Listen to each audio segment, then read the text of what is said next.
Hi friends, எல்லோரும் எப்படி இருக்கீங்க? Hi hi hi.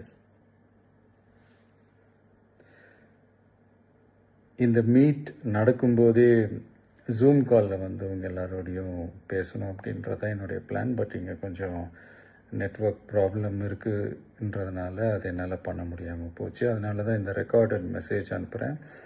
இந்த ரெக்கார்டட் மெசேஜ் மூலிமா உங்கள் எல்லாரையுமே சந்திக்கிறதுல எனக்கு ரொம்ப ரொம்ப சந்தோஷம். நம்மளுடைய இந்த சோஷியல் மீடியா படை, அதுதான் வந்து இந்தியாவிலேயே மிகப்பெரிய படைன்னு சொல்கிறாங்க. இது நம்ம சொல்கிறத விட மற்றவங்களே அதை பார்த்து தெரிஞ்சுக்கிறாங்க.